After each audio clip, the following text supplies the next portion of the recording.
Welcome to the Ford Auditorium of Case Western Reserve University and the Allen Medical Library for our discussion of Israeli politics from soup to nuts with Professor Nadav Shelef, Associate Professor of Political Science, and Harvey Meyerhoff, Professor of Modern Israel Studies at the University of Wisconsin-Madison. I'm Joe White. I am the Director of the Center for Policy Studies here at Case Western and the Luxembourg Family Professor of Public Policy. I would like to acknowledge the College of Arts and Sciences as the sponsor of the Center for Policy Studies, and Eloise Briskin, who is the generous donor who has created the Global Currents International Affairs Lecture program. Today, we're going to talk about something that I've wanted to present something on for a long time, which is how Israeli politics actually works. We do a fairly extensive amount of programming one way or the other on sort of the Middle East mess, but we rarely speak directly about exactly how Israel works, which would seem to be an important thing to talk about. And it is a great pleasure to welcome Nadav Shelef to talk about that. Nadav is the author of this excellent book, Evolving Nationalism, Homeland, Identity, and Religion in Israel, 1925 to 2005, from the Cornell University Press. And I'm a person who knows something about the history of the region and of Israel, and I learned a lot by reading this book. It's a really nice discussion of how the three strains of Zionism, labor Zionism, revisionist Zionism, and religious Zionism, changed their positions about questions like exactly where is the land of Israel over the course of the development of first the Zionist movement and the settlement, and then the creation and various conflicts over the survival of the state. And so I read this book and thought, wow, I'd like to hear what Professor Shelef would have to say about what's going on now. And he has kindly agreed to come talk about that. So he will talk for a while, and then we'll take questions and see where it goes. When we do take questions, we'll ask you to stand up, ask your question, and then he will repeat it back so that other people can hear it, and also so that we have it on the recording we're making. So of course we prefer not to have speeches and stuff like that, because I don't think he wants to repeat all that. But with that, I will sit down in the audience and, like you, learn from Professor Shelef. Thank you very much. Thank you, Joe. Can you guys hear me? Yes? This is not on, right? No. It's good? One of these controls the microphone. There are 5 options up here. So, yeah, all right. Shout if you can't hear me. So thank you, Joe, for having me. I'm very happy to be here. It's my first time in Cleveland. And I got to see some presidential tombs earlier today, so that makes me happy. What I want to do today is spend a little bit of time talking about just how Israeli politics works, just sort of what drives it, the kinds of rules of the political game that we know so intimately and that we take for granted in the United States that are very different in the Israeli context, and then to talk about some of the axes around which Israeli politics revolves, some of the issues that drive what's going on there. And then we're actually a nice-sized group. We'll be able to actually have a conversation about things that you want to talk about that I'm sure I won't have time to get to. So I want to start just by going over some of the basic rules of the political game, right? We political scientists care a lot about institutions, right? Institutions shape the kinds of contestation that takes place and what it looks like. And so just, I'm sure for most of you, or for many of you, is a review. First, Israel is a parliamentary system, right? So has the same features that all parliamentary systems have, right, that are rather different from ours, right? This is the Knesset, the Israeli parliament. Right, so the main feature of parliamentary systems is that there is no separation between the executive branch of government and the legislative branch of government. They're fused, right? There's no separation of powers. right? And so the prime minister, right, is a member of parliament and is technically simply first among equals, right? And any member of parliament, in theory, could be the executive, could be the leader of the state. What this means is that in parliamentary system, the government is at every moment dependent on continuous affirmative support by the legislature to stay in power. Right, so unlike in our electoral system, the executive does not depend on Congress. In fact, we can have divided government. Right, divided government is impossible in a parliamentary system.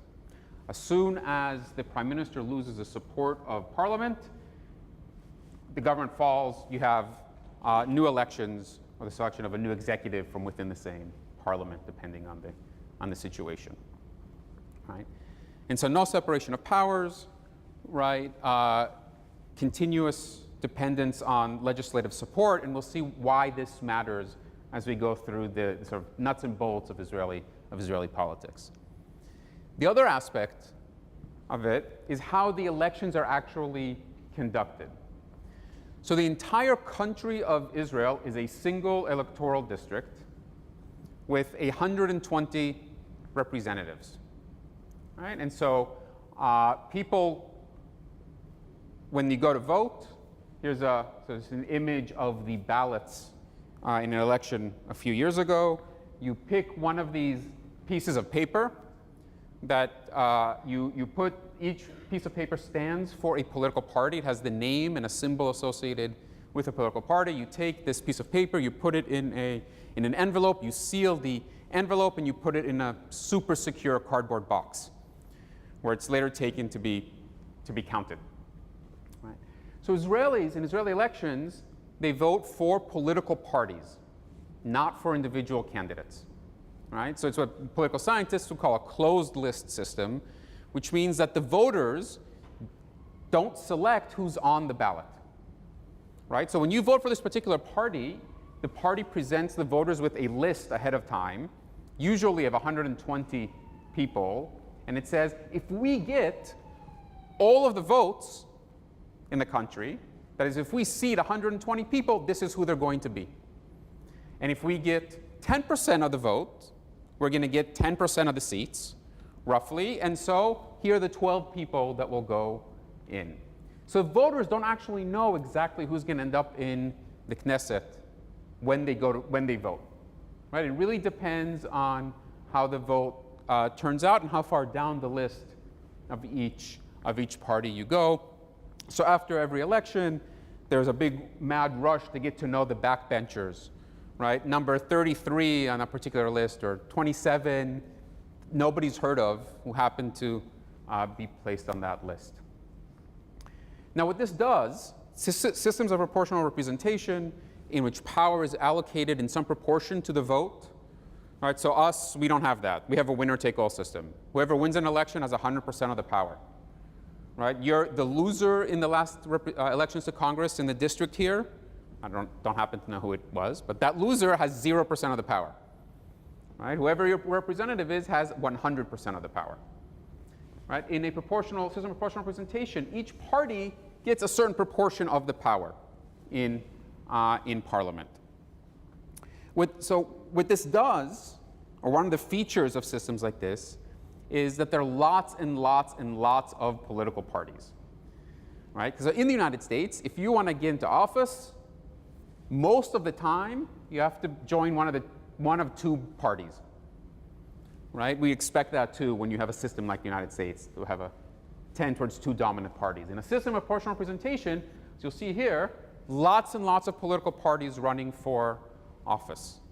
Right? There were more than 20 parties that contested the elections in 2015. The Israeli parliament has had no fewer than 10 political parties at any one time, and at one point had as many as 15. Right? So 15 political parties, or somewhere between 10 and 15 political parties, trying to figure out how to govern together. One way to mitigate that is to have a threshold to get into parliament. Right? That is, you have to get a certain percentage of the votes to get in. One way to think about the United States is that our threshold is 51%. right? If you get 51% of the vote, you get in.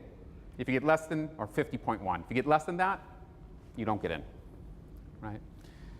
In Israel, the threshold has gone progressively up, right, over time. It started very low, very open. You have to get 1% of the population to get into, 1% of the vote to get into parliament.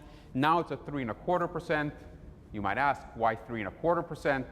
I'm happy to talk about that later, right? It's a very purposefully derived number. So the goal in all of Israeli politics, right, for any government, because you have to have a continuous legislative majority, is to have 61 seats.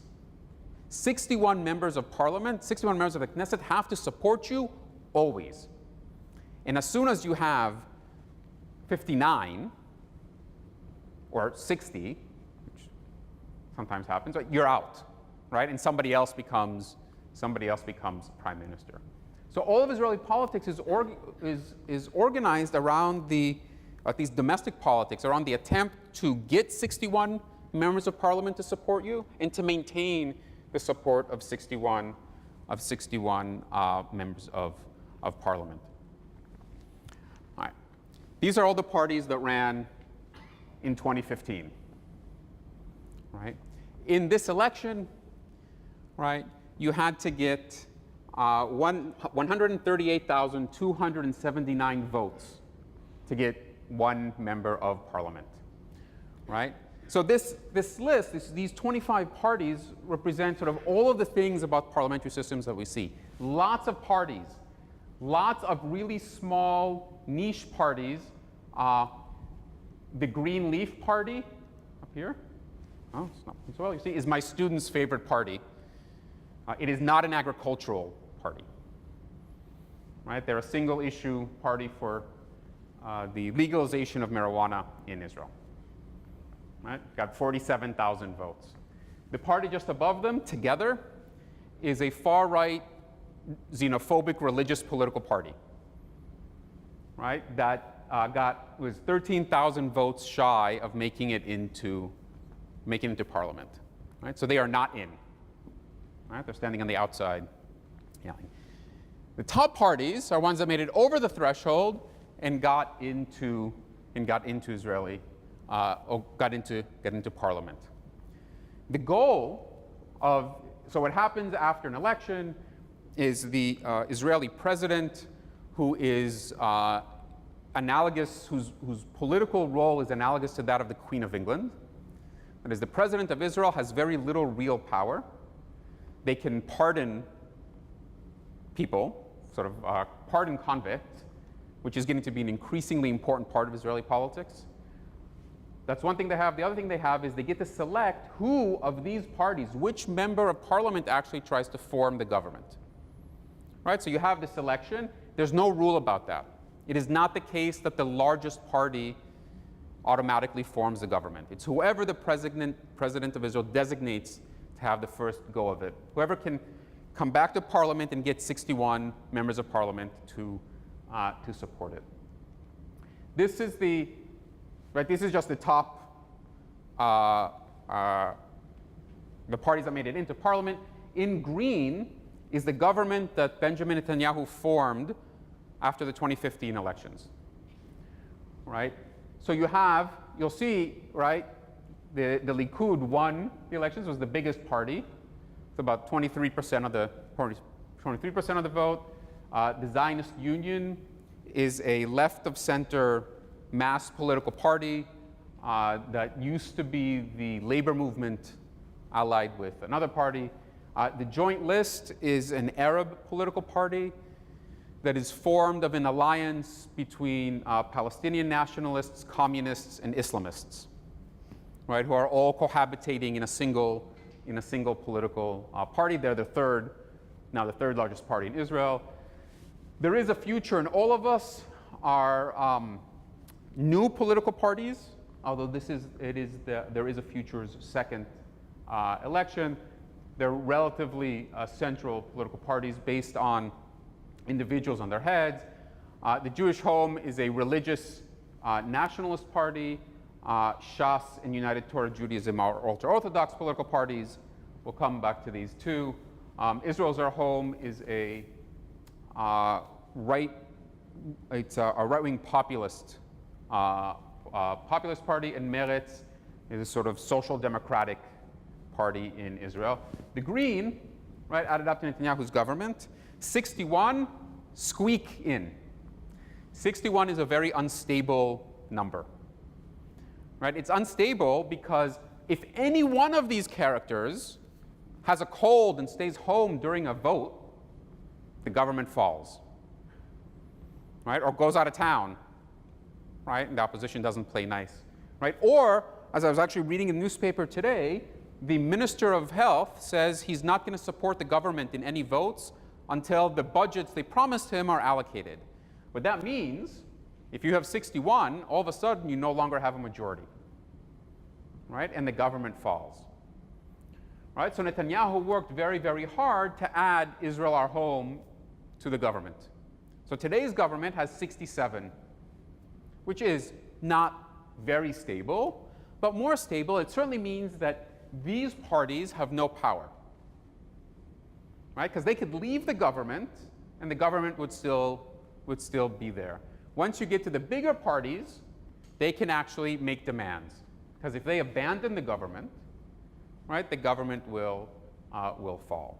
And so there's a lot, that is the sort of framework in which all of Israeli politics takes place. Right? The attempt to reach 61 and stay at 61 while dealing with all the questions that we might expect any political system to deal with. What I'm going to talk today in terms of the actual substance of the politics is just two of the main axes of Israeli politics. Right? The two of the issues that, in my mind, the two most important ones, but there are others, to which Israel really has no good answer, or Israelis have not coalesced around an answer. And the fights about these topics are the bread and butter of Israeli politics. They're what makes Israel such an interesting place to study. So we'll start with the territorial axis.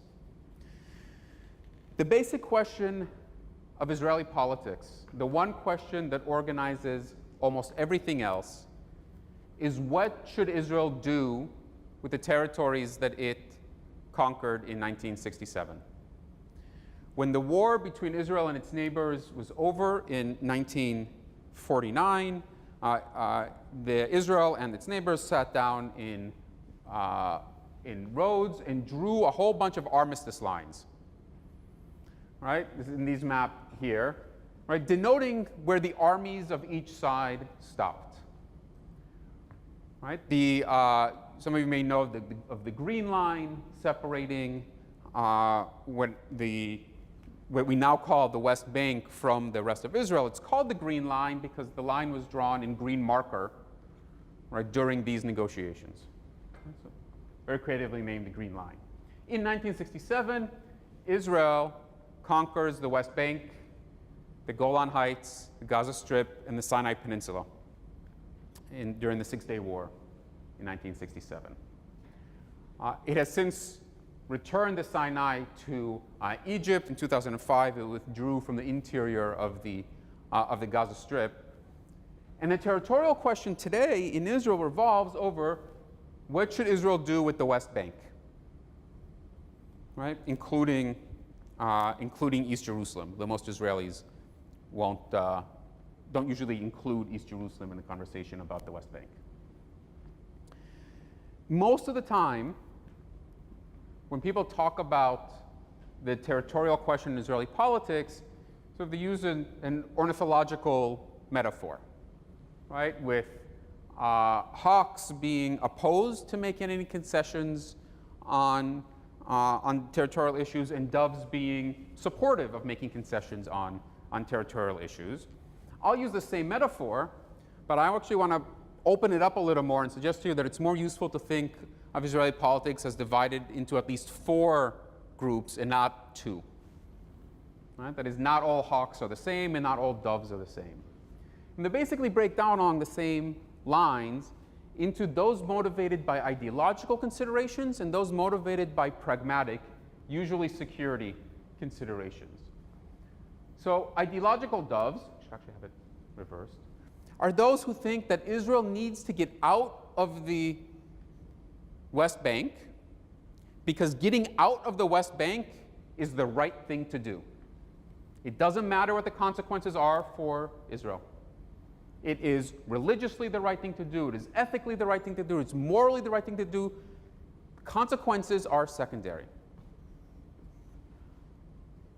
Security doves are those who say, yes, Israel needs to get out of the territories, but the rationale is different. Israel needs to get out of the territories because doing so is good for Israel. Right? It's good for Israeli security. Right? It eliminates the main bone of contention between Palestinians and Israelis, for example. It's good. It's what the mainstream of the labor movement argues, that Israel should withdraw from the territories, not because it's good for Palestinians, right? That's a bonus for them, but because it would maintain the Jewish character of the state of Israel. It's something we'll get to in a little bit. This is an argument that says to achieve a goal that we want, in this case a Jewish majority in Israel, right, Israel needs to withdraw from the territory. These security doves say, right, we want Israel to leave for Israel's sake. Hawks have the same division. Security hawks say Israel should stay in the territories because the territories are important for Israel, usually for Israel's security. It's a buffer from invasion from the Arab states, or it enables Israel to police better inside the West Bank, right? If that Israel can't do, if it's not there, prevent missile attacks and what have you. So control of the land is important for Israeli security. Ideological hawks say, even if control of the territory was bad for Israel, Israel needs to hold on to it. This is our land. It's our land because it's where our forefathers are from, or it's our land because God gave it to us, right? Or it's our land because we made it bloom and they don't, and that gives us title over it. It doesn't matter what the consequences are. It's ours, so we should stay in it. They don't engage in this cost-benefit calculation, just like the ideological doves don't engage in a cost-benefit calculation. So then when we come to thinking about any coalition that would support any territorial compromise, right, the key is to find something that combines security doves, ideological doves, and security hawks. That's the magic coalition. Right? This is why it'll take a general to make peace between Israel and the Palestinians, right? Who can convince the security hawks that they'll be safe, right? That their goals will also be achieved. So note, if we're talking about Palestinian politics, you'd have to make the same alliance, right? There's a whole other issue about how whether or not it's possible to do that at the same time or not. It's a question for another talk. Israel, since 1967, has been unable to decide what to do with the West Bank. So right after the conclusion of the war in 1967, Israel sends a message to Syria and to Egypt saying, we're not interested in your territory. Syria, you want the Golan Heights back? Fine. Egypt, you want the Sinai Peninsula back? Fine. We don't actually want them. Right? Let's settle down and negotiate, right? And have since then it's come to be known as a land for peace formula. That was not the case for the West Bank. Right? The Israeli government in 1967 was split right down the middle about what should be done with the West Bank, with half the government saying we should keep it and half the government saying we should get out. Right? Now remember, you need 61. Right? And if half of your coalition leaves you, all of a sudden you don't have 61, all of a sudden you're not prime minister anymore. You're reluctant to do that. So the Israeli government did nothing. And since 1967, Israel has been trying to figure out what to do with the territories. And broadly speaking, today in Israel, there are at least 4 main stances that certain parties are more or less in tune with, but that sort of ideal typical positions. One, argued by the left, both ideological doves and security doves, maintains the land for peace formula, right? Something where Israel withdraws from the territories, right? In this case, principally the West Bank, in exchange for peace with the Palestinians, with whatever state they are facing. This has been the dominant mode of peacemaking since 1967. By and large, the Israeli public, in the abstract, supports this idea. Right? So these are the results of monthly surveys, right, conducted by the Tammy Steinman Center for Peace and now the Israeli Democracy Institute, that asks Israelis, and this is the top line, do you support negotiating with the Palestinians to achieve peace? Right? And you see lots of fluctuations. It responds to events, and public opinion fluctuates. There's a lot of noise, right? But basically, you see ups and downs. Certainly, for the last 15 years or so, most of the time, right, more than 50% of the population supports negotiating with the Palestinians. In the most recent survey, in January, almost 62% of Israelis supported negotiating with Palestinians to achieve peace. Why haven't we gotten there? Well, for one, this is an easy question to say yes to because there's nothing about the costs of peace, right? When you ask Israelis, do you support negotiating with the Palestinians if it means moving settlements or giving up on Jerusalem or on East Jerusalem or things like that, support goes way down. The other part of it is this bottom line. This bottom line is the answer to a question, do you believe that negotiations will lead to peace? Right? And you'll see it tracks very well with the other one, sort of the ups and downs. Right? But it shows that Israelis, by and large, don't believe that negotiations will lead to peace. They're extraordinarily skeptical, distrustful of the Palestinians. Right? So don't think that any concessions they make will be that they'll get a return on their investment. The middle line is simply one subtracted by the other. Right? And so you see, roughly half the population, slightly less than half of the population, actually thinks that negotiations are good and they might lead to something.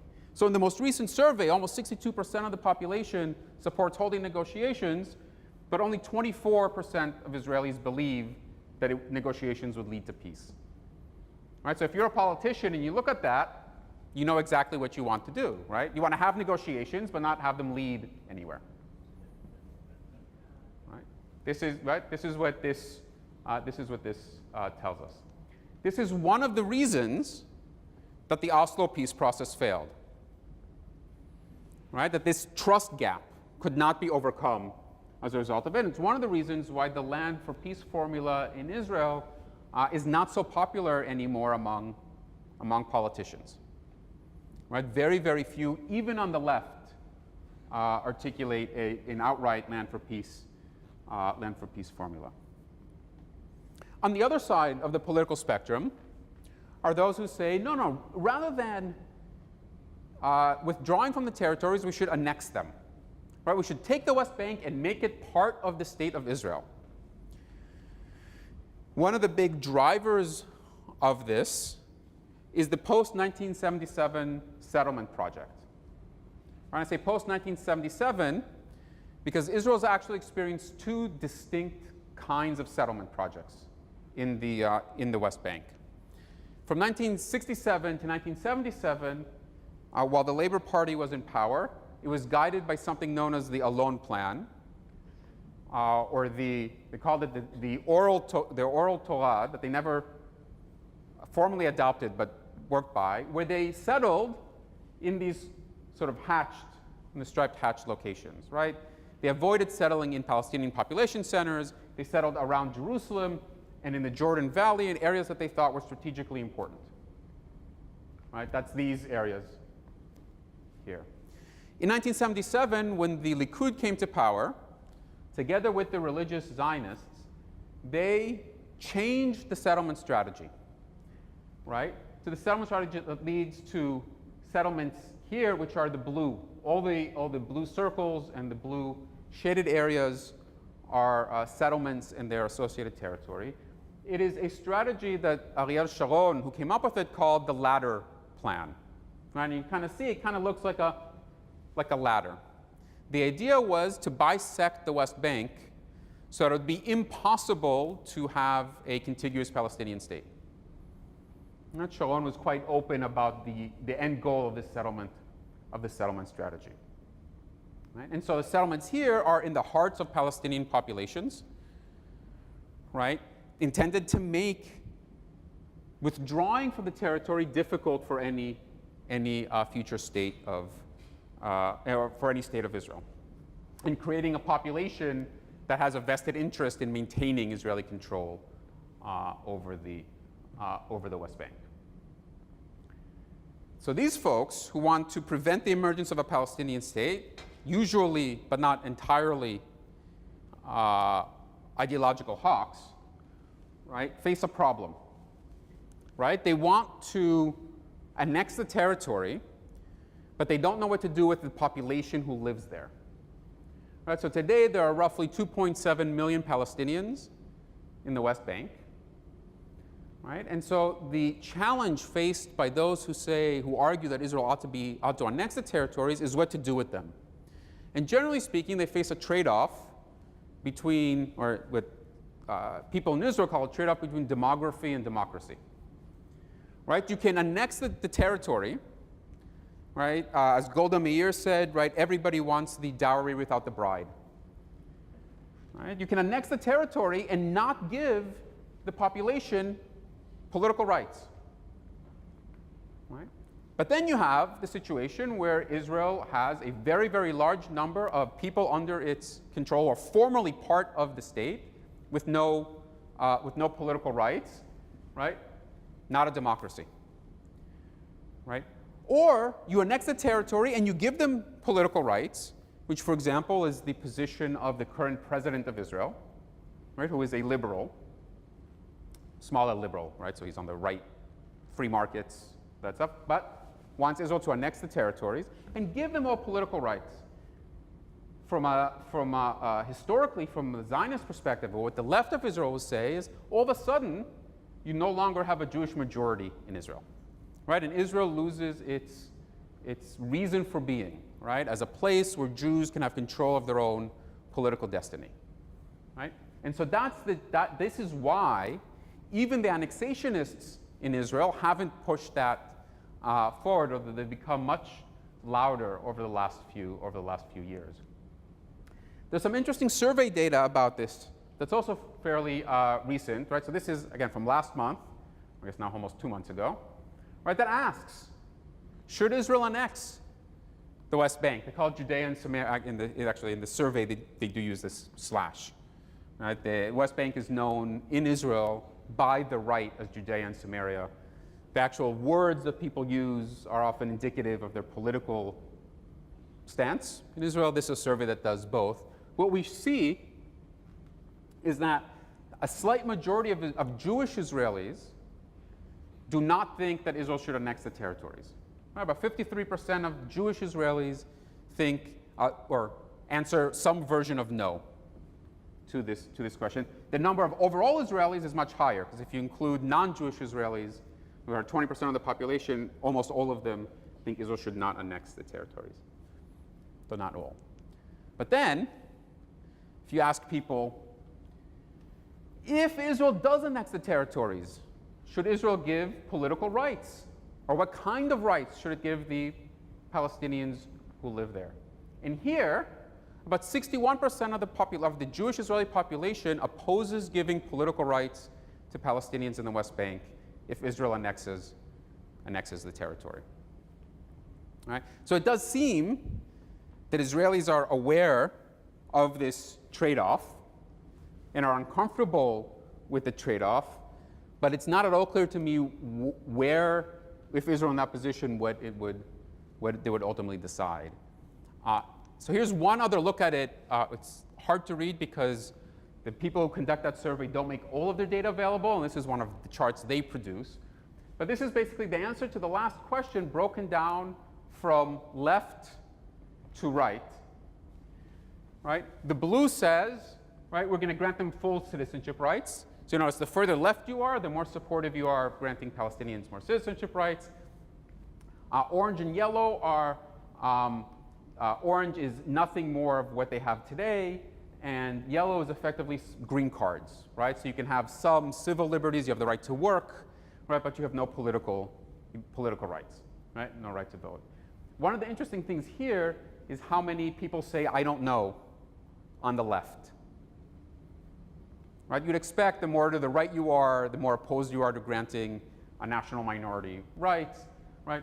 There are an awful lot of left-leaning Israelis that are uncomfortable answering that question, right? Which makes me think that if I had to put them anywhere, I'd guess they're not in the blue column, right? That has some sort of social bias for them for saying that. And the annexationists in Israel have gotten much stronger, and much more vocal over the last few years.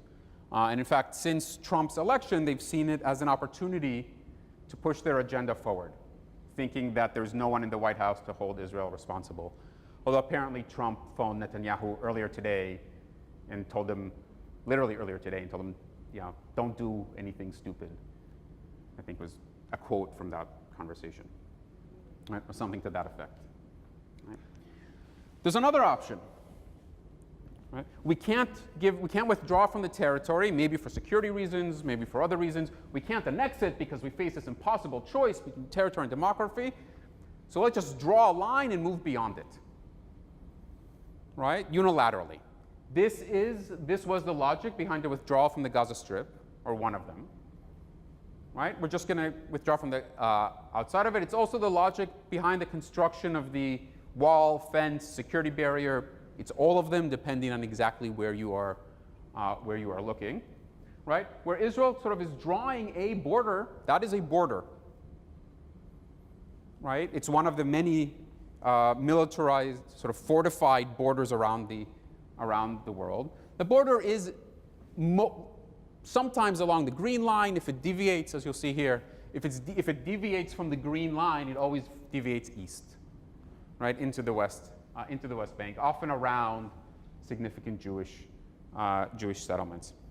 The logic of both of these, of the unilateral withdrawal, is we can't do this and we can't do that, right? So we just have to try something, right? And so that's what leads to both of these kinds of outcomes. And indeed, one of the people that announced that he would run to be or attempt to be the next leader of the Labor Party is promoting this exactly.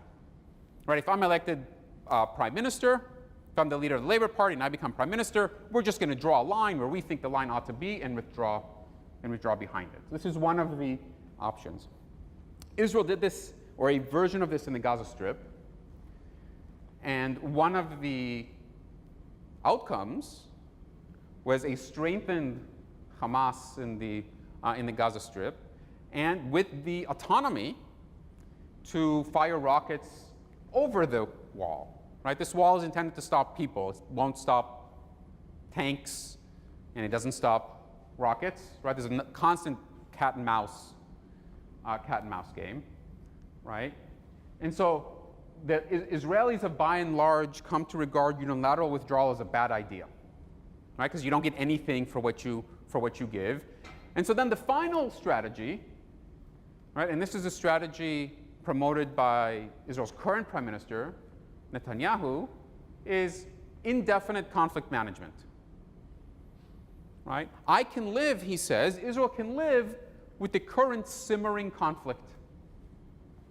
Israel's strong. It can withstand a little war every 6 or 7 years. Right? And that is that alternative, he argues, is better than the risks and difficulties associated with any of the other outcomes.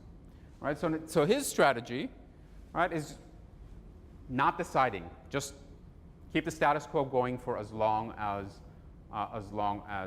possible.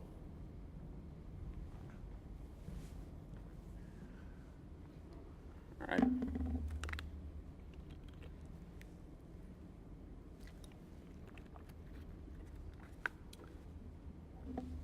That's territory, right? This is if there's one issue, so in the United States, the left-right spectrum is determined by economic issues. In Israel, It's where you are on this question that determines your left-right orientation.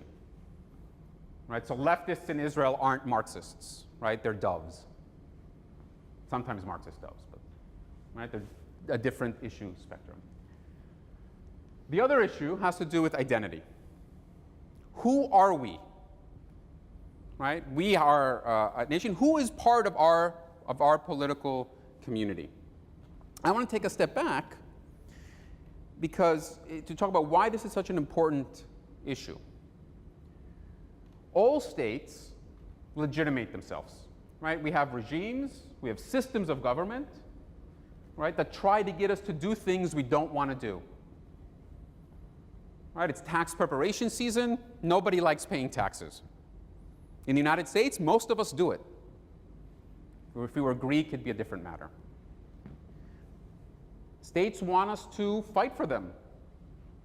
Right? States conscript, they raise revenue from their populations, and states want people to want to do it. What states do is they seek the legitimacy to get people to do what the state wants them to do. Legitimacy is a way of eliciting compliance that is much more efficient and much more effective than forcing people to do it or paying people to do it. So then the question is, how does Israel legitimate itself? Right? How does Israel get its population to do what it wants them to do easily? And it does so largely by saying we are a Jewish and democratic state. Right? And here is David Ben-Gurion at the moment of the founding of the State of Israel, reading the Declaration of Independence, right, which articulates this idea.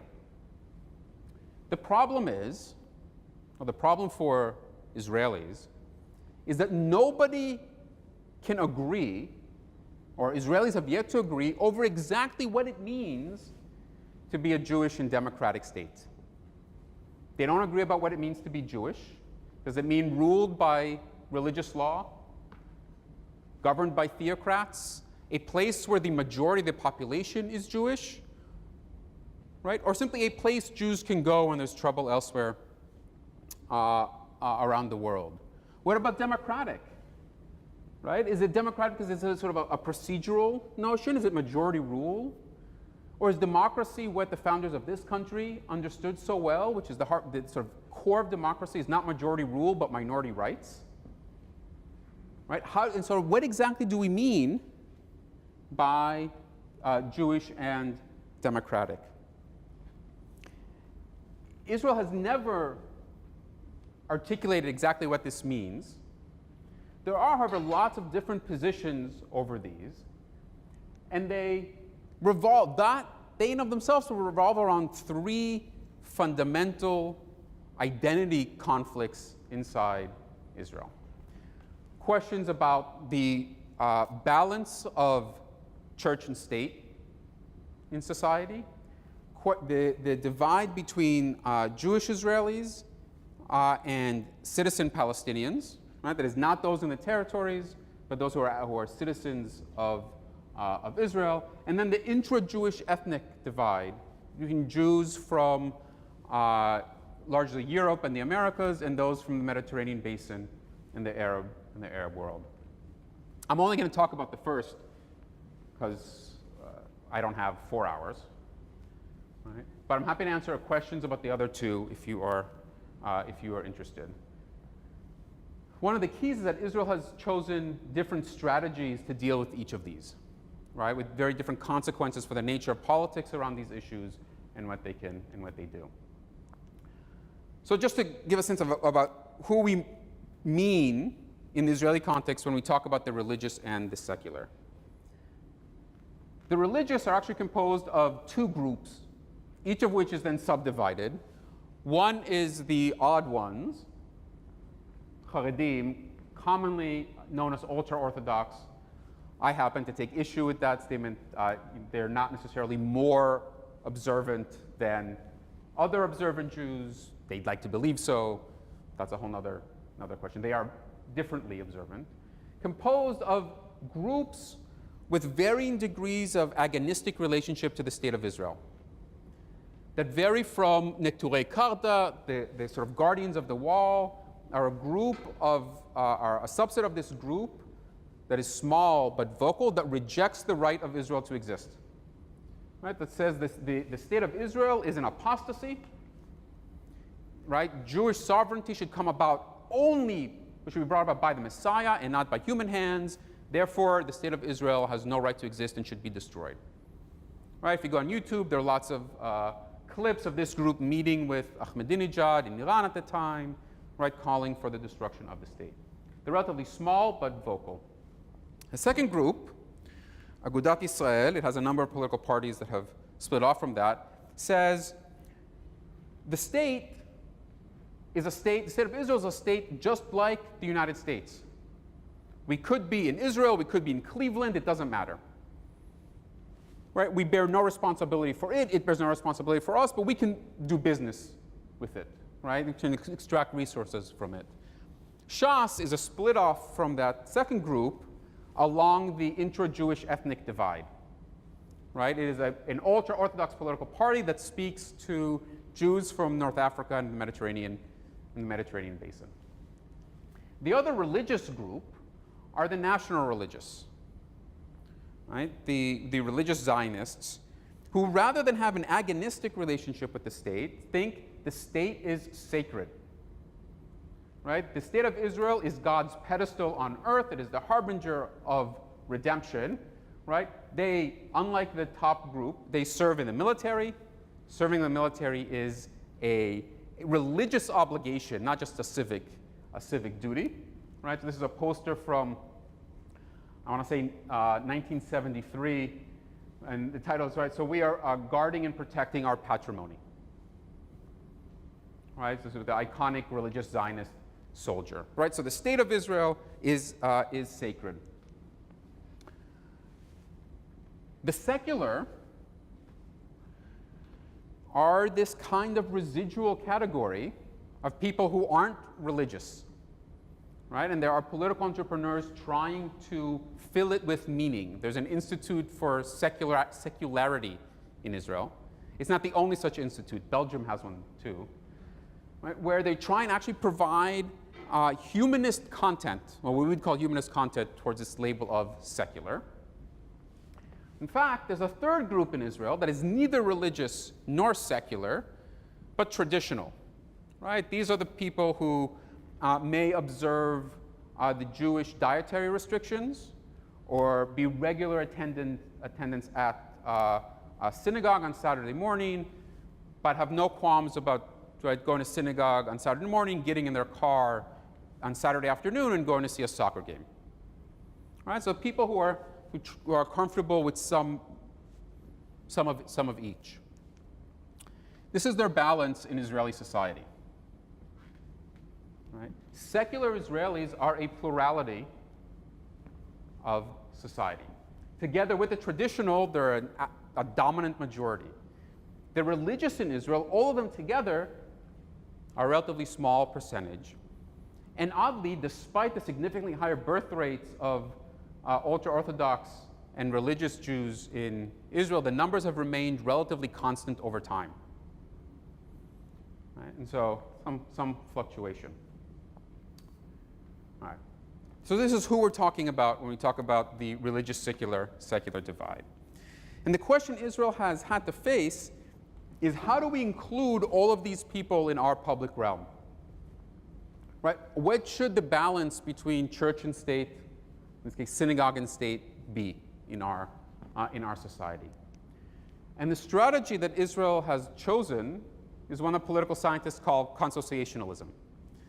This is usually a strategy chosen to address ethnic conflict between two different ethnic groups that Israel has adapted following the Netherlands, where it also deals with religious issues, although they are between Catholics and Protestants, right, to deal with the issues of religious and secular. What does this mean? What does consociationism says? Well, it says at first, we're not going to decide the problem. We are not going to have an actual rule that tells us what the balance between synagogue and state is. No wall of separation, A, and even if we did have a wall, we're not going to tell you how high it is. right? Because if we decide it decisively one way or the other, one of these groups is going to effectively leave, right, and oppose the state, and we want to include them in. What this means is that you have, first, completely inconsistent policies and constant conflict. So for example, public transportation in Israel, the bus systems, light rail, trains, don't work on Saturdays, right? They're shut down. Unless you're the bus that goes from Tel Aviv to Eilat, because that's a long ride, and if you waited till the end of the Sabbath to leave Tel Aviv, you get to Eilat very, very late. So that bus line can go. Or in Haifa, where the population is much more evenly balanced between Jews and non-Jews, right, where public transportation runs as long as the drivers are not Jewish. Right? So all sorts of ad hoc local solutions. You ask, why are all the malls, or many of the malls in Israel, just outside city municipal limits? Right? And sometimes it's because whoever jurisdiction that is will let a mall operate on Saturday, right? But the town over here says, no, all businesses have to be closed. There was recently a fight in Tel Aviv over whether or not corner groceries had to close on Saturdays. Or if you're a business owner, you generally want to be open because you're not making money if you're closed, right? But if someone's going to be closed, you want everybody to be closed, so you're not disproportionately losing money. So these are all local issues. There is no national rubric, or if there is, lots of ways to get around it. What you also have is mutual accommodation. Israelis have said when it comes to issues of synagogue and state,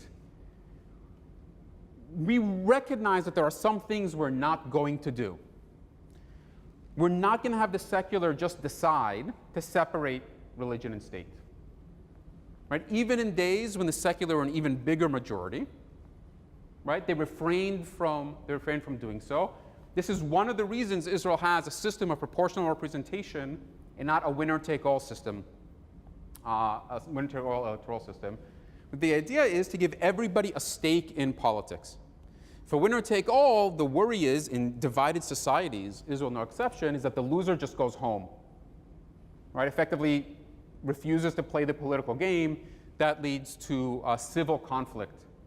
Largely, as the Zionist movement, in an attempt to avoid that, an attempt to include the religious, adopted this proportional representation system.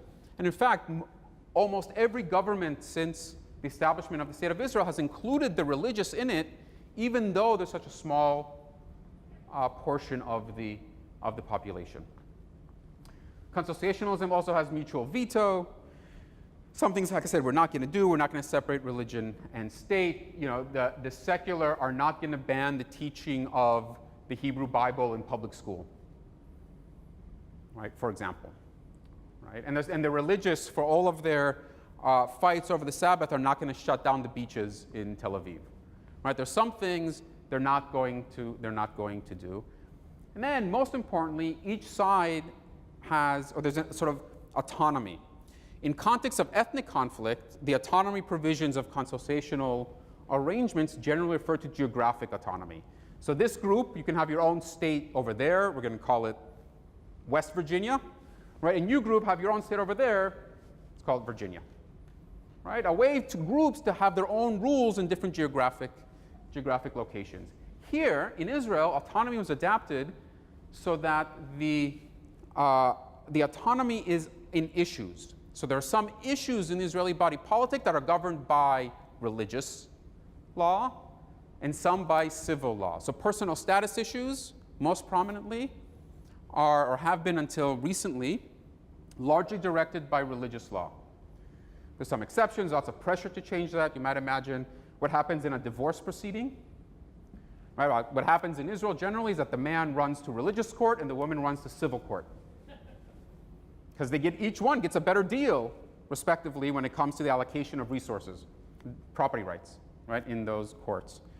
The Supreme Court in Israel ruled just a few years ago that if there is a conflict between them, civil court trumps religious court. So that's a relatively recent ruling. It's not clear what its impact will be. So what are some of the consequences of of adopting this mode of conflict management between religious and secular in Israel. So first, no separation of religion and state. Israel has no civil marriage. For example, now Beryl, I'll have to talk more about some of this.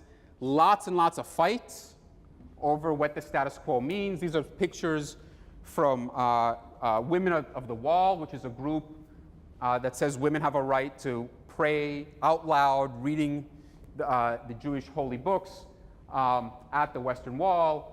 Some of the counter protests, right? This picture of the Women of the Wall. Right after that, they were arrested. Actually, right? So lots of fighting over what the balance between religious is. Lots of religious legislation, right, that are onerous from a secular perspective. We're going to shut down public transportation or limit the consumption of the other white meat, right? Again, in some areas, right, that are quite limited and insufficient from a religious perspective, but onerous from a secular perspective. And you have the exclusion of other streams of Judaism, right? Reform and conservative Jews are not recognized by the government of Israel as Jews, right? They get no support from the government. They could. Anglicans get support from the government. Muslims get support from the government. Catholics get support from the government. For Reform and conservative Jews to receive support from the government, they would have to declare themselves to be a different religion, which to date they haven't wanted to do because there's one recognized version of each religion in this consociational arrangement. And finally, there's a possibility that this arrangement is breaking down. Consociationalism is nobody's favored outcome. Consociationalism is everybody's sort of maybe second favorite. Everybody wants to win. We'll settle for consociationalism if we can't win. There are increasingly groups on both sides who want to undo this bargain. And I'm happy to talk about that if people are interested. I see Joe's give me nasty faces. So, at least two axes, many more, that all interact, right, with each other. And just to give you a sense of how difficult it is to govern Israel, here is basically the position of the parties currently in parliament on these issues. I didn't have space to divide the hawk and dove into the fourfold division that I argued for. And so we lose some of that nuance, right?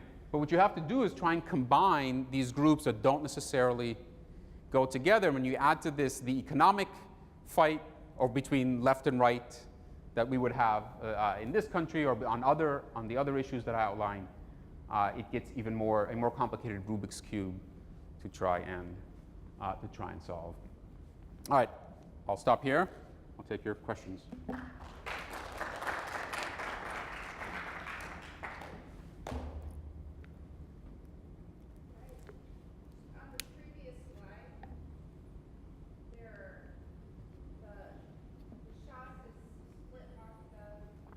Yeah. It's in the middle. What's the difference? So, all right, let's start with so both Shas and United Torah Judaism are ultra-Orthodox political parties, right? They're sectoral political parties who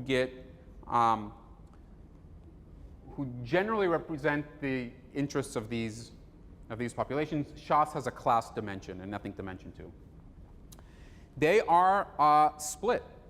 That is, half the party would be categorized as doves of one kind or another, or as people who don't really care, right? That is, if the state of Israel is not particularly special, if we could be living in Cleveland or living in Israel, then, right, we can imagine all sorts of arrangements, and half of them are hawks.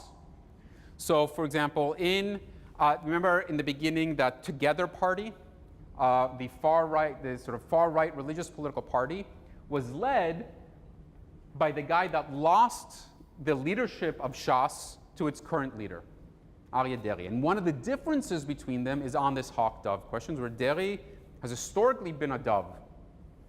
But, right, they don't care much about that. The same is going on here. This party is actually an alliance of two parties representing two different courts, right? That they have two different spiritual leaders, and they have two different approaches. So today, one of them says, if there is a proposal to annex territory, we'll support it. and the other one saying if there's a proposal to annex territory, we won't support it. Right? So they are split. This, Israel is Our Home, is Avigdor Lieberman's party, or Yvette Lieberman's party, Israel's current Minister of Defense, who's usually categorized as a hawk. Right? He is a right-wing populist, right? But he's not a hawk, and he certainly advocates for a muscular foreign policy. But on the question of territorial division, he supports Israel withdrawing from territory. Except his idea is not to withdraw from territory, but to redraw the borders entirely to exclude as many citizen Palestinians from Israel and include as many settlers in Israel.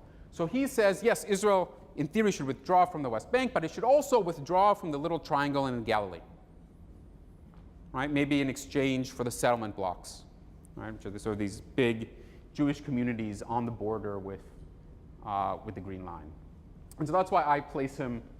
That's why I place him here, in the middle, because he's not quite. It's inaccurate to categorize him a dove, but he doesn't argue that Israel ought to stay in the territory. He wants an ethnic division between Jews and non-Jews.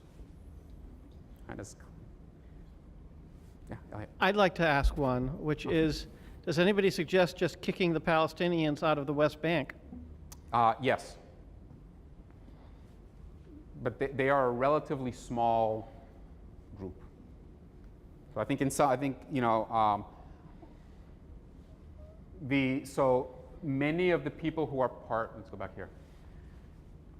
There was a party a number of years ago called Homeland that explicitly advocated this. That group is folded into the Jewish home. And they're probably about a quarter of its support, right, are come from those populations. And the other are in the that Together group that didn't make it into parliament. So they do exist. They are a relative minority. They're not zero. They're not 50%. Yeah, go ahead. I guess my question is, you've told us that on these two key dimensions of Israeli politics, you've got very unsettled issues that sort of the best you can do is constantly be managing them. How different is that? You're a comparativist. How different is that from other countries? So how different is the Israeli situation in terms of its great divisions and so on, and difficulty managing the cleavages than other countries? It's not. It's a different in kind. It's not a different in kind, but maybe a difference of degree. Right? So in the United States, for example, we didn't settle who would be American until after the Civil War, maybe not until after the Civil Rights Movement. Right? These are fights about who we are, who can be fully American. Right? So lots of states have these fights. These fights go away for a time and come back. I think, so Israel's certainly not unique in having these. There are not that many places where you have quite so many open questions simultaneously. Right? And so I look at it as a difference of degree, not of kind. You know, Israel does not have a constitution. It does not have a written constitution. And it doesn't have one because they couldn't, in 1948, when the state was established, they couldn't agree over these basic issues. And so they decided to, let's not do it. Let's follow the British model. They don't have a written constitution either. Right? And so they sort of opted for this constant back and forth, but not to the same degree on every one of those cleavages. So for example, when it comes to the cleavage between Jewish citizens and Palestinian citizens of Israel, the strategy of conflict management is not one of consociationalism. It's one of domination. Right? There are no group rights awarded to citizen Palestinians. No mutual accommodation of them as a group. Right? No, there is some autonomy, especially in education. Right? But for the most part, they've taken a majority rules rather than a consociational arrangement.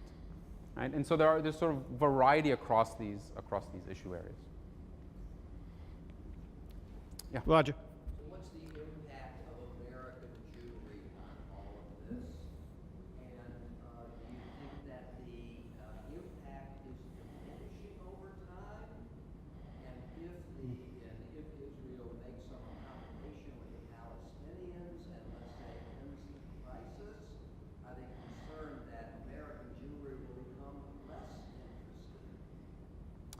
Do you want to repeat that one? Or? Right, so the question is, what has been the impact of American Jewry on this?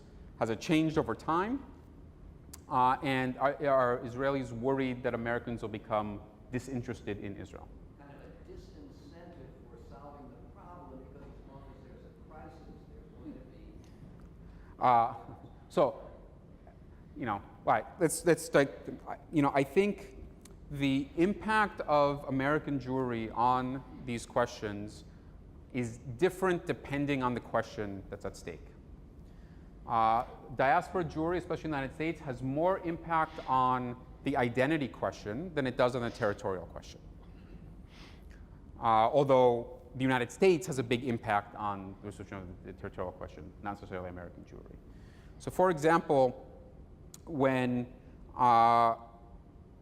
women who want to pray, women who are in the United States would be recognized as affiliated with the conservative movement or the reform movement, who may actually be in Israel and want to pray at the Wailing Wall and are forbidden from doing so by the religious authorities at the time, the only thing that is protecting them is the perception by the Israeli government that American Jewry would abandon Israel, right? Because the bulk of American Jewry happens to be reform and conservative, right? And so there is, and in fact, there was a compromise that Netanyahu pushed a few months back dealing with that particular issue because of the influence of American Jewry. So American Jewry has a big role to play there. American Jewry used to have a big economic role to play in Israel, but much less so as the Israeli economy has grown. The United States still provides around 3% of the Israeli budget, which is a big amount, but not an amount Israel could not live without, although it would have to cut its standard of living dramatically if that happened. But that's, again, the United States, not American Jewry. Has it changed over time? Yes. Over time, looking from the pre-state period to today, where the state of Israel is no longer concerned about promoting mass migration from the United States to Israel, which used to be the goal. Israel, and has been actually since probably the 60s or 70s, content with preserving the Jewish diaspora in the United States rather than trying to gather the exiles, right? So their focus has shifted. And on the third question, are they perpetuating the conflict with the Palestinians in order to maintain the support of American Jews? I think that's backwards. Right? I don't think anybody in Israel is thinking about American Jews first when it comes to the territorial question. They're thinking about themselves. I think American Jews follow Israel. And I think if Israel made peace with the Palestinians, American Jews would fall in line with that. Just like I think that the Palestinian diaspora would fall in line with the Palestinians if the Palestinians in the territories decided to make peace with Israel. So I think I think the relationships are go in that direction. Go ahead. Georgia, and then we'll come back. We'll let people have a chance. Yeah. Oh no? Okay. Well, when you say fall in line, I understand what you're saying. But on the other hand, isn't there a hold on American Jewry as long as Israel is in crisis, as long as they haven't resolved these problems? American Jewry recognizes that their support monetarily, in terms of trips over there and so on, maintaining sort of a political power to have an impact on Congress, if and when that has been resolved, American Jewry, this is my speculation, will feel less inclined, less incumbent upon us to be constantly supporting Israel because Israel has now resolved its problem and in a sense will become increasingly romanticized and of less consequence to American Jewry. Hence, the crisis is crucial. So I don't know what evidence we could use to disprove that assertion, right? That is, it's not something that can be, so it's not clear to me how we would know if it was wrong. And as a political scientist, I deal with hypotheses, assertions that we can say, here's the standard to know if it was wrong or not. Right? I think there is very little evidence to support that. So that if you looked at where you might expect, for example, when you see if the Likud, when it decides to oppose the Oslo Accords in 1993, in the notes from the meeting, does somebody say, well, we should oppose the Oslo Accords because it might lead to peace, and if that leads to peace, then American Jews would abandon Israel. I've looked at those minutes. Nobody says anything about American Jews. They're just not thinking about those Jews. The good news for American Jews in the relationship with Israel, if you can call it that, is that should Israel make peace with the Palestinians, Israel's problems will not be resolved. Right? That is one of the things holding the intra-Israeli society together is the existence of an external enemy. And the prospect of the consociational arrangement between religious and secular, or the national fight between citizen Palestinians and citizen Jews, or the ethnic struggle, that one I'm more optimistic about, for its worth, between Jews from the Mediterranean basin and Jews from Europe inside Israel, there is less circle round the wagon effect, right, if and when Israel makes peace with its neighbors. Which means that all these other fights will come to the fore, just like they do in lots of other places. And if any other places are any indication, diaspora communities stay involved with their societies, right, independently of the level of conflict. Right? And so, I think maybe one day we'll be able to actually investigate that question.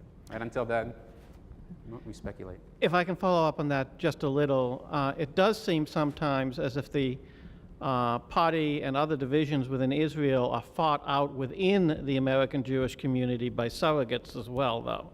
In other words, that there were people who attacked Oslo in the American Jewish community and the American Jewish organizations who seem to be allied with groups within Israel. And, similarly now, there's obviously on campuses and so on, various groups fighting with each other that maybe, mainly based in the United States itself, but, are there actually, what do you see in terms of the ties between the sides in the U.S. about Israel and the political organizations within Israel? Do you see, connections there or not? Yes, they're explicit. All right. Right? They're not new. Right? They date back to the years before the establishment of the state, where different groups were raising money from different groups of different populations, both Zionist and non-Zionist, and within the Zionists, they were fighting over which group would. So that's not new, and that's not particularly novel, I would say, nor particularly consequential, other than in issues, I think, of election financing and campaign contributions to Israel. And where all of a sudden the pots of money start to matter, right, for what political parties can do. But I don't think that, let me think so. Israelis and the state of Israel is broadly concerned with the fate of diaspora Jews. They care. They care what happens. The sort of recent spate of anti-Semitism in the United States is headline news in Israel. That doesn't mean that they really care what American Jews think. Right? That is, if you're not part of our society, right, you don't have a right necessarily to engage in the debates. That in and of itself is an issue of debate in Israel. So for example, Israel as our home, as a party, wants to grant absentee voting to anybody, wherever they are in the world. Just like in the United States, you can vote from anywhere. What does this mean?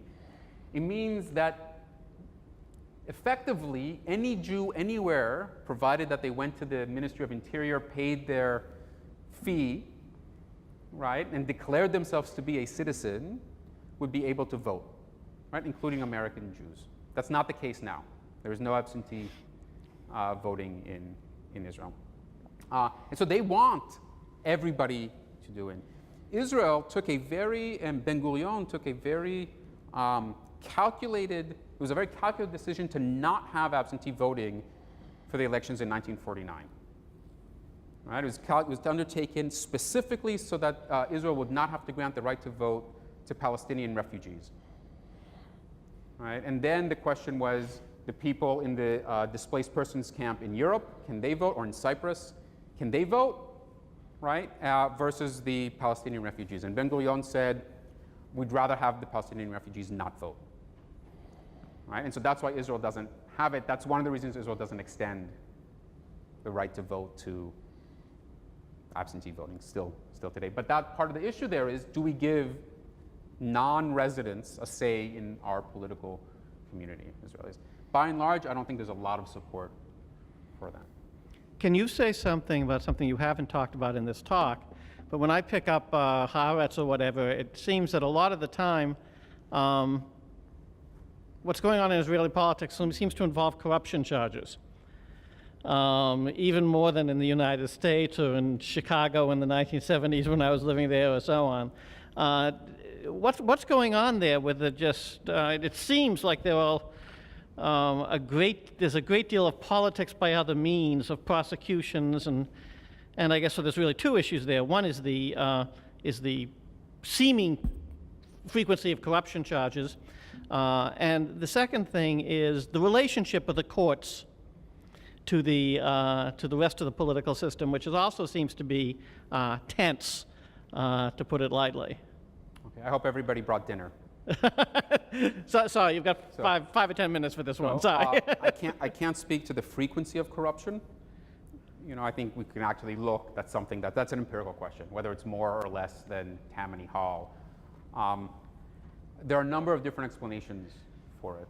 One is that the same political party has been in power basically uninterrupted since 1977.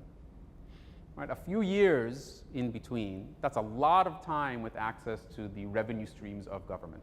And some of the people from the other party got convicted anyway.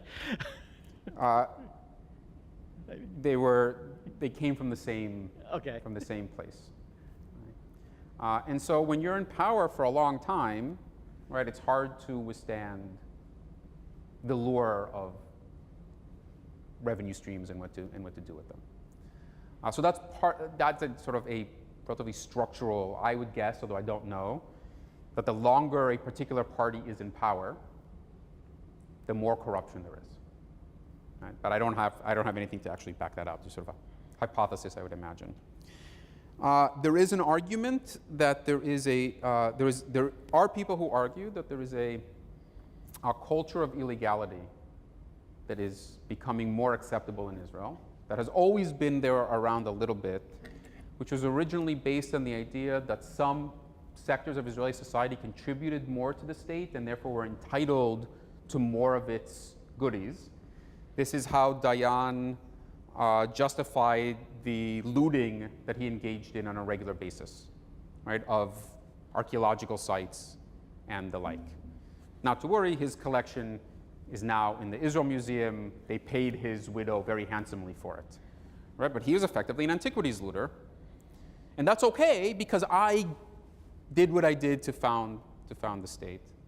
In more recent years, people have argued that you have in the West Bank because there are overlapping zones of different legal regimes. It creates lots of space for illegality, lots of gaps where there's inconsistent or no application of law, and that bleeds into Israel proper. That is a bigger argument. The courts in Israel, right? We didn't talk about them at all. They are, like in the United States, an object of political contestation. So, in the 1990s. The American-trained, and that's not an accident, Chief Justice of the Supreme Court effectively arrogated for the Supreme Court the power to review legislation by Parliament. There is no such power, there's no constitution. He effectively said, Israel has these laws, and we're going to take some of them. They're called basic laws in Israel. These are the sort of the laws that articulate the rights of the rules of the game. They're no really different from any other law except that they have the word basic in the title. And these laws are going to be a quasi-constitution. And so the court has the right to rule legislation illegal if it contravenes one of these. Just like in the United States, the power of the court to do that was politically contested. So if you know your American history, the Supreme Court could not always do that. It is a product of the political success of the first few chief justices to assert that power. Otherwise, we would not have 3 co-equal branches of government. We would have 2.5, or what have you, right? That fight is going on now in Israel, where there is a fight between a legislative primacy or judicial primacy. In part because the parliament is much further to the right than the court is. And so much of the contestation involves the right trying to get the courts to uphold its agenda, court knocking it down, and the like. So in that sense, it's actually not that different from courts here in the fight over the role that they play in society. Any other questions? I got one more. So I'm going to pose my last question, if I may, which I may. So you said that roughly the same power structure has been in for about 40 years now. Roughly the same political tendency and just sort of different names over time. Do you see any real prospect for a change in the governing coalition in Israel over the next 10 or 20 years? Or are we into Netanyahu or his successor for forever? Was it the powers of prophecy are given only to fools? Right? There's always the prospect of change, right? So if you go back to the results of the elections, right, the Likud got 23% of the vote. Labor got 16, I think 17, if I recall, something like that. It's not a huge difference. It's not that long ago that Tzipi Livni was actually the leader of the biggest political party. Right? Her party got the most votes, though she did not form the government because she could not form a coalition to do it. So anything's possible. Right? I think a lot depends on what's happening, who's running, kinds of campaigns they do, who's more successful in organizing. It's quite a dynamic political structure. So, I guess the challenge I would raise to that is that I look at the number of religious who I'm having trouble seeing in a coalition with people who really wanted to give up territory. And I'm looking at the fact that the Arab list can't be in the government, and I'm sort of wondering where the coalition. We can go there. But all right, not to get too to the numbers. We don't have them up here. It is unlikely that the Arab Party will be part of any government in Israel. They have never been part of the coalition government, right? And if you're not part of the government, you have no power. Right? Because remember, the legislative and the executive are fused. Right? So if you're in opposition, you have a platform from which to speak, but no power to enact legislation or do any of that. A lot depends on the balance of power between the parties. Right? It was not a foregone conclusion that Netanyahu would form this coalition. Right? He could have formed a coalition with the Zionist Union. Right? There is a future in all of us. Actually, probably not there is a future, but with all of us. Right? That's conceivable, and it's certainly negotiating. It is not inconceivable that Shas and United Torah Judaism, right, are in a coalition with a left-leaning government. It certainly happened in the past. It's probably less likely today than in the past, in large part because the fastest-growing settlements in the West Bank are actually ultra-Orthodox settlements, right, as a way to alleviate their quite significant housing crunch, right? And so now they are increasingly invested in Israel maintaining control over those areas. But that is conceivable. In fact, it wasn't that long ago where the historic alliance of Israeli politics was between the left and the religious. Now that hasn't been the case since the 1960s, but it was the case for the 50 years before that. It hasn't been that way for 50 years. So these things can change. Can't tell you what will bring about those kinds of changes. They'll fight it out. They'll figure it out.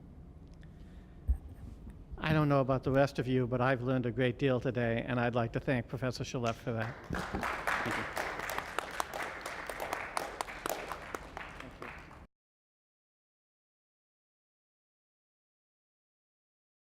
Welcome to the Ford Auditorium of Case Western Reserve University in the Allen Medical Library for our discussion of Israeli politics from soup to nuts with Professor Nadav Shelef, Associate Professor of Political Science, and Harvey Meyerhoff, Professor of Modern Israel Studies at the University of Wisconsin-Madison.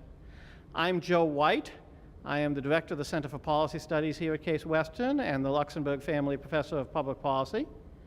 I would like to acknowledge the College of Arts and Sciences as the sponsor of the Center for Policy Studies, and Eloise Briskin, who is the generous donor who has created the Global Currents International Affairs Lecture program. Today, we're going to talk about something that I've wanted to present something on for a long time, which is how Israeli politics actually works. We do a fairly extensive amount of programming one way or the other on sort of the Middle East mess, but we rarely speak directly about exactly how Israel works, which would seem to be an important thing to talk about. And it is a great pleasure to welcome Nadav Shelef to talk about that. Nadav is the author of this excellent book, Evolving Nationalism, Homeland, Identity, and Religion in Israel, 1925 to 2005, from the Cornell University Press. And I'm a person who knows something about the history of the region and of Israel, and I learned a lot by reading this book. It's a really nice discussion of how the three strains of Zionism, labor Zionism, revisionist Zionism, and religious Zionism, changed their positions about questions like exactly where is the land of Israel over the course of the development of first the Zionist movement and the settlement, and then the creation and various conflicts over the survival of the state. And so I read this book and thought, wow, I'd like to hear what Professor Shelef would have to say about what's going on now. And he has kindly agreed to come talk about that. So he will talk for a while, and then we'll take questions and see where it goes. When we do take questions, we'll ask you to stand up, ask your question, and then he will repeat it back so that other people can hear it, and also so that we have it on the recording we're making. So of course we prefer not to have speeches and stuff like that, because I don't think he wants to repeat all that. But with that, I will sit down in the audience and, like you, learn from Professor Shelef. Thank you very much. Thank you, Joe. Can you guys hear me? Yes? This is not on, right? No. It's good? One of these controls the microphone. There are 5 options up here. So, yeah, all right. Shout if you can't hear me. So thank you, Joe, for having me. I'm very happy to be here. It's my first time in Cleveland. And I got to see some presidential tombs earlier today, so that makes me happy. What I want to do today is spend a little bit of time talking about just how Israeli politics works, just sort of what drives it, the kinds of rules of the political game that we know so intimately and that we take for granted in the United States that are very different in the Israeli context, and then to talk about some of the axes around which Israeli politics revolves, some of the issues that drive what's going on there. And then we're actually a nice-sized group. We'll be able to actually have a conversation about things that you want to talk about that I'm sure I won't have time to get to. So I want to start just by going over some of the basic rules of the political game, right? We political scientists care a lot about institutions, right? Institutions shape the kinds of contestation that takes place and what it looks like. And so just, I'm sure for most of you, or for many of you, is a review. First, Israel is a parliamentary system. right? So has the same features that all parliamentary systems have, right? That are rather different from ours, right? This is the Knesset, the Israeli parliament. Right, so the main feature of parliamentary systems is that there is no separation between the executive branch of government and the legislative branch of government. They're fused, right? There's no separation of powers, right? And so the prime minister, right, is a member of parliament and is technically simply first among equals, right? And any member of parliament, in theory, could be the executive, could be the leader of the state. What this means is that in parliamentary system, the government is at every moment dependent on continuous affirmative support by the legislature to stay in power. Right, so unlike in our electoral system, the executive does not depend on Congress. In fact, we can have divided government. Right, divided government is impossible in a parliamentary system. As soon as 279 votes to get one member of parliament, right? So this list, these 25 parties represent sort of all of the things about parliamentary systems that we see. Lots of parties, lots of really small niche parties. The Green Leaf Party up here, oh, it's not so well, you see, is my student's favorite party. It is not an agricultural party. Right? They're a single issue party for the legalization of marijuana in Israel. Right? Got 47,000 votes. The party just above them, Together, is a far-right, xenophobic religious political party. Right? That was 13,000 votes shy of making it into parliament. Right? So they are not in.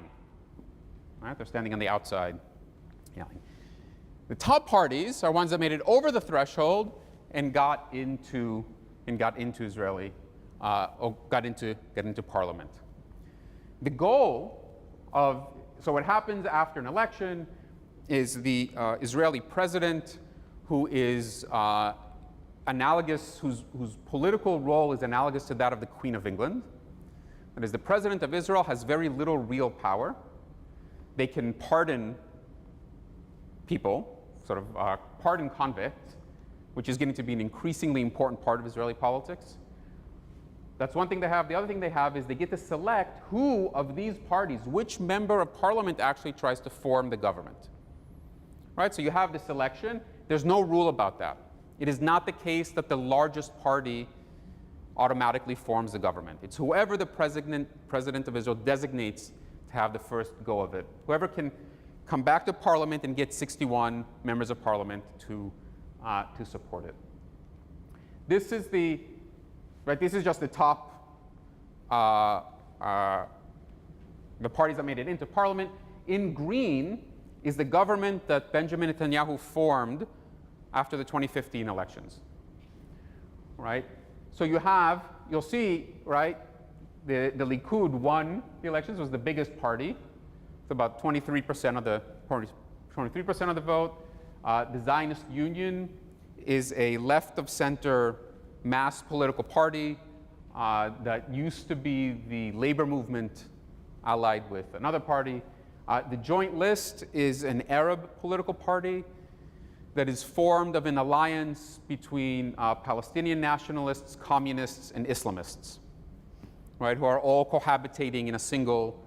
As the prime minister loses the support of parliament, the government falls, you have new elections or the selection of a new executive from within the same parliament, depending on the situation, right? And so no separation of powers, right? Continuous dependence on legislative support, and we'll see why this matters as we go through the sort of nuts and bolts of Israeli politics. The other aspect of it is how the elections are actually conducted. So the entire country of Israel is a single electoral district with 120 representatives, right? And so people, when you go to vote, so it's an image of the ballots in an election a few years ago. You pick one of these pieces of paper, that you put each piece of paper stands for a political party. It has the name and a symbol associated with a political party. You take this piece of paper, you put it in an envelope, you seal the envelope, and you put it in a super secure cardboard box where it's later taken to be counted. Right? So Israelis in Israeli elections, they vote for political parties, not for individual candidates. Right? So it's what political scientists would call a closed list system, which means that the voters don't select who's on the ballot. Right? So when you vote for this particular party, the party presents the voters with a list ahead of time, usually of 120 people, and it says, if we get all of the votes in the country, that is, if we seat 120 people, this is who they're going to be. And if we get 10% of the vote, we're going to get 10% of the seats, roughly, and so here are the 12 people that will go in. So voters don't actually know exactly who's going to end up in the Knesset when they vote. Right? It really depends on how the vote turns out and how far down the list of each party you go. So after every election, there's a big mad rush to get to know the backbenchers. Right? Number 33 on a particular list, or 27, nobody's heard of, who happen to be placed on that list. Now what this does, systems of proportional representation in which power is allocated in some proportion to the vote. Right? So us, we don't have that. We have a winner-take-all system. Whoever wins an election has 100% of the power. Right? You're the loser in the last elections to Congress in the district here. I don't happen to know who it was, but that loser has 0% of the power. Right? Whoever your representative is has 100% of the power. Right? In a system of proportional representation, each party gets a certain proportion of the power in Parliament. What this does, or one of the features of systems like this, is that there are lots and lots and lots of political parties. Right? Because in the United States, if you want to get into office, most of the time, you have to join one of two parties. Right? We expect that too when you have a system like the United States to have a tend towards two dominant parties. In a system of proportional representation, as you'll see here, lots and lots of political parties running for office. Right? There were more than 20 parties that contested the elections in 2015. The Israeli parliament has had no fewer than 10 political parties at any one time, and at one point had as many as 15. Right? So 15 political parties, or somewhere between 10 and 15 political parties, trying to figure out how to govern together. One way to mitigate that is to have a threshold to get into parliament. Right? That is, you have to get a certain percentage of the votes to get in. One way to think about the United States is that our threshold is 51%. Right? If you get 51% of the vote, you get in. If you get less than, or 50.1. If you get less than that, you don't get in. Right? In Israel, the threshold has gone progressively up, right, over time. It started very low, very open. You have to get 1% of the population to get into, 1% of the vote to get into parliament. Now it's at 3.25%. You might ask, why 3.25%? I'm happy to talk about that later, right? It's a very purposefully derived number.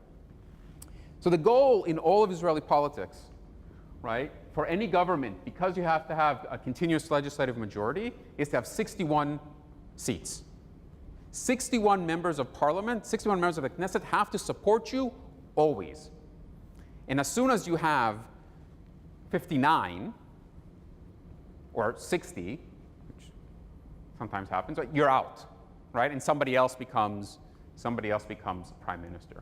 So all of Israeli politics is organized around at least domestic politics, around the attempt to get 61 members of parliament to support you and to maintain the support of 61 members of parliament. All right. These are all the parties that ran in 2015. Right? In this election, right, you had to get 138,000